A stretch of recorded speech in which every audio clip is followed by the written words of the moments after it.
Konon katanya, cerita ini berasal dari seorang pria bernama Arman. Ia tidak pernah mau menceritakan detailnya secara lengkap. Tapi sebelum menghilang dari kampungnya, ia sempat berbisik pelan dengan suatu hal. Jangan pernah naik angkot sebelum jam 2 pagi kalau kamu sendirian. Waktu itu, Arman pulang kerja sampai larut malam. Sekitar hampir jam 2 pagi, jalanan kota sudah benar-benar sepi. Tidak ada ojek, tidak ada taksi, hanya satu angkot tua yang masih berhenti di pinggir jalan. Awalnya tidak ada yang aneh. Angkot itu tampak biasa saja, dengan lampunya yang redup, catnya mengelupas, dan di dalamnya masih ada beberapa penumpang. Dan Arman langsung menaiki angkot itu. Ia duduk di bangku tengah, dan satu persatu penumpang mulai turun. Tidak ada yang berbicara, dan tidak ada yang menoleh. Angkot tidak lagi melewati jalan yang dikenalnya. Lampu-lampu kota menghilang, yang tersisa hanya jalan yang sempit, pepohonan tinggi dan gelap yang terasa berat. Lalu Arman mencoba berbicara pada supir, tapi supir itu tidak pernah menoleh. Terlihat dari kaca spion, wajah supir itu tidak memantulkan apapun. Bukan cahaya gelap, bukan juga bayangan, seperti tidak ada wajah di sana. Yang lebih anehnya lagi, ketika Arman melihat kaca jendela, pantulan dirinya sendiri tidak terlihat. Lalu ia masih duduk dan ia masih bernafas, tapi bayangannya hilang. Dan angkot itu tiba-tiba berhenti di sebuah jalan buntu. Dan akhirnya supir itu berbicara. Sudah sampai. Padahal tempat itu bukan terminal, bukan halte, hanya jalan gelap yang tanpa rumah dan tanpa lampu. Saat Arman hendak turun, radio angkot menyala sendiri. Dan suaranya itu bukan lagu, juga bukan suara penyiar, hanya bisikan pelan yang berulang-ulang. Penumpang terakhir tidak pernah turun. Barulah saat itu sopir menoleh. Wajahnya pucat seperti mayat lama, matanya hitam seluruhnya, senyumnya terlalu lebar seperti robek, dan supir itu berkata dengan pelan, "Jam 2 pagi, angkot ini bukan lagi milik manusia." Kata orang, Arman pingsan malam itu. Ia ditemukan pagi harinya, tergeletak di pinggir jalan kota sendirian. Di tangannya ada karcis angkot lusuh dan tulisan di karcis itu masih bisa dibaca. Penumpang terakhir jam 2. Dan sejak saat itu Arman tidak pernah terlihat lagi naik angkot. Bahkan beberapa orang bilang ia tidak pernah benar-benar pulang ke rumahnya lagi. Dan sampai sekarang kalau ada angkot yang masih berjalan lewat jam 2 pagi, orang-orang itu percaya itu bukan lagi angkot biasa. Itu bukan lagi angkot biasa. Kalimat itu bukan sekedar peringatan bagi orang-orang yang pernah mengalaminya. Itu adalah kenyataan. Setelah kejadian malam itu, Arman memang ditemukan selamat. Tapi orang-orang yang melihatnya pagi itu mengatakan satu hal yang sama. Dengan tatapan matanya yang kosong, seperti seseorang yang pulang dari tempat yang tidak seharusnya ia datangi.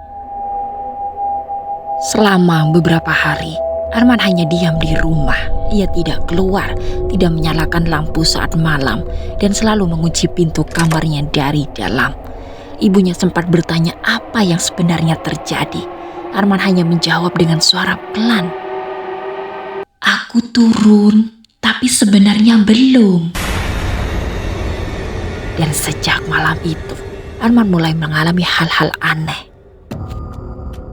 Setiap pukul jam 2 dini hari, ia selalu terbangun tanpa sebab. Bukan karena mimpi buruk, bukan karena ada suara, melainkan karena ada perasaan yang dipanggil, seperti ada sesuatu di luar rumah yang sedang menunggunya. Dan benar saja, suatu malam Arman memberanikan diri mengintip dari jendela kamarnya.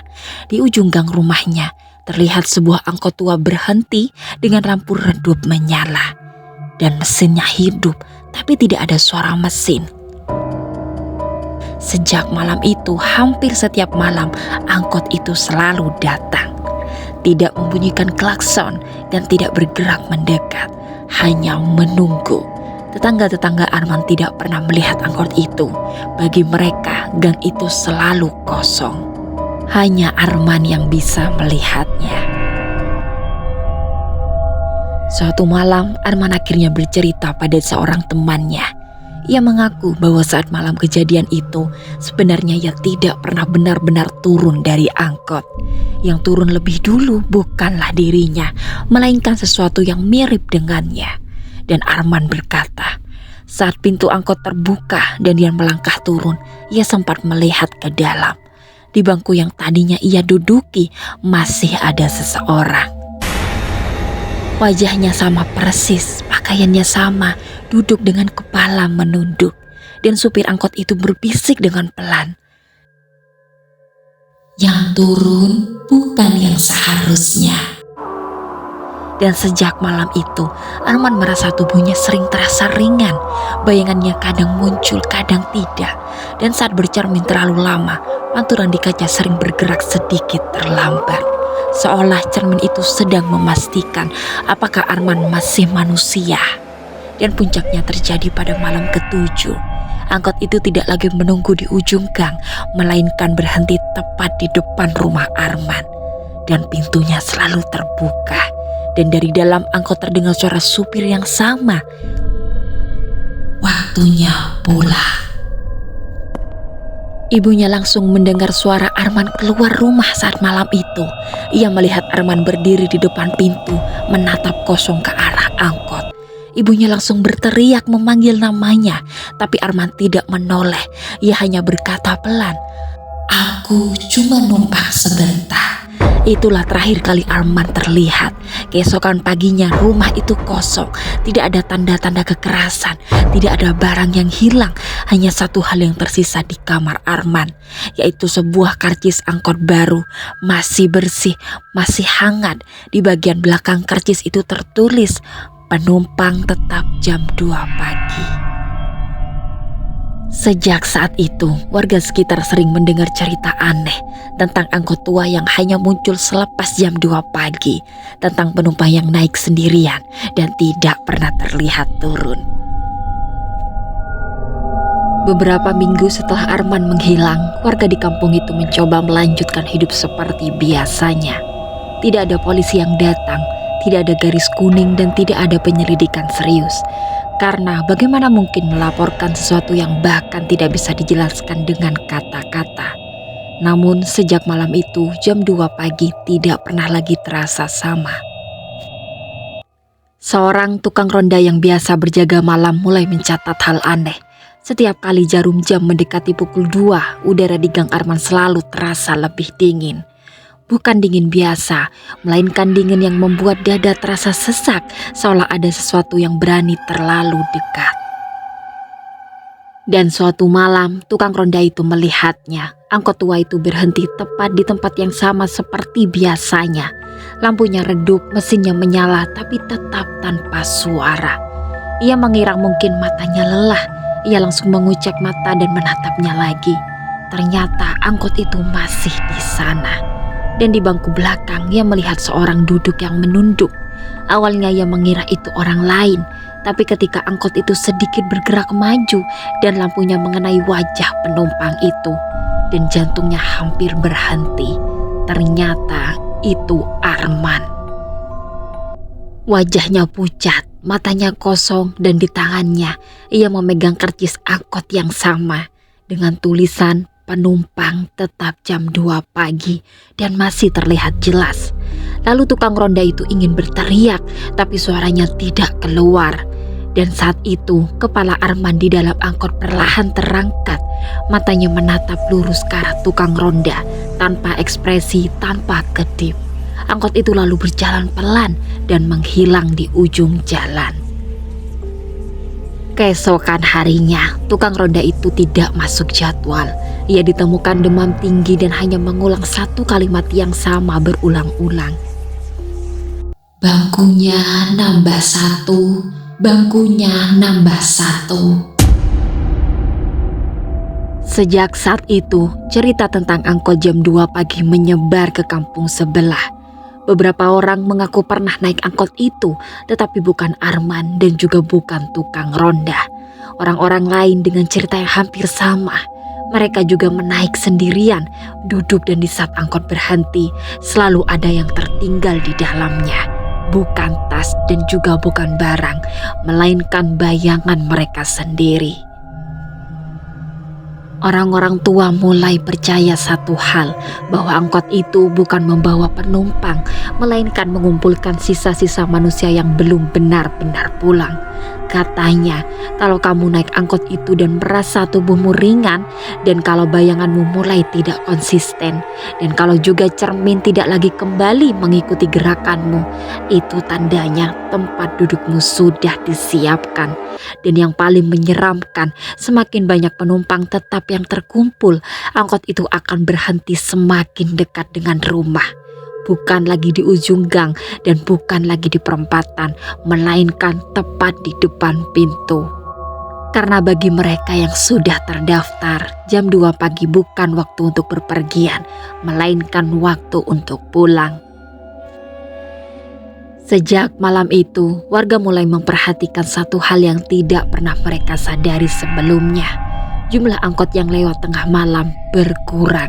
Satu persatu trayek dihentikan dan satu persatu sopir memilih berhenti naik lebih awal.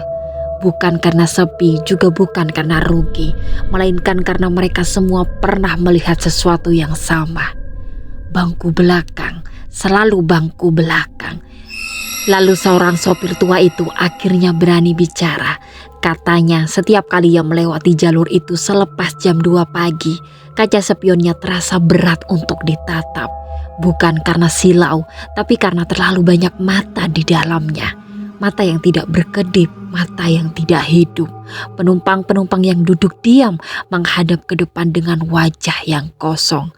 Jumlahnya bertambah setiap malam, dan di antara mereka selalu ada satu wajah yang terlihat paling jelas, yaitu Arman.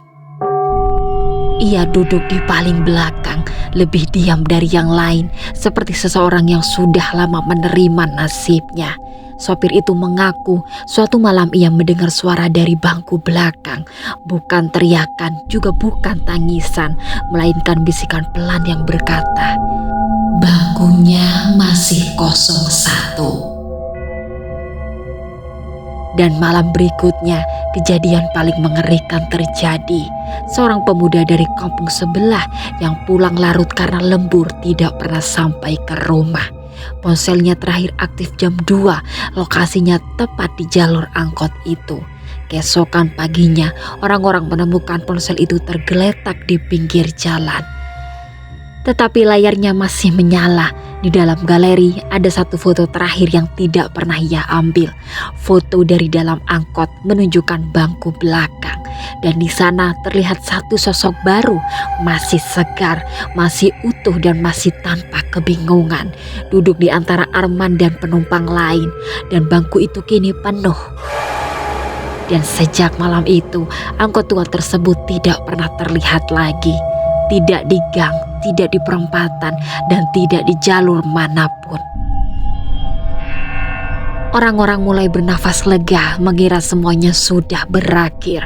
Sampai suatu malam, seorang anak kecil bertanya pada ibunya, "Bu, kenapa jam 2 pagi ada angkot parkir depan rumah kita?" Ibunya terbangun kaget, menarik anaknya menjauh dari jendela. Saat ia mengintip keluar, tidak ada angkot. Hanya jalanan yang kosong, tapi di kaca jendela terpantul sesuatu yang membuat darahnya dingin. Bayangannya bangku angkot, dan di sana berdiri beberapa sosok manusia menghadap ke arah rumah.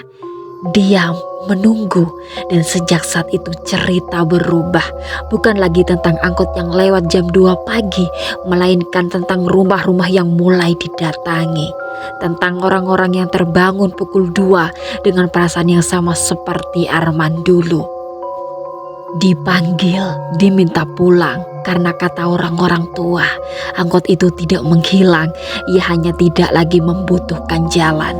Dan kalau suatu malam kamu terbangun jam 2 pagi, merasa tubuhmu ringan dan melihat bayanganmu sedikit terlambat mengikuti gerakanmu, jangan menoleh keluar jendela, karena kemungkinan itu besar angkot itu sudah sampai dan kamu bukan lagi penumpang terakhir.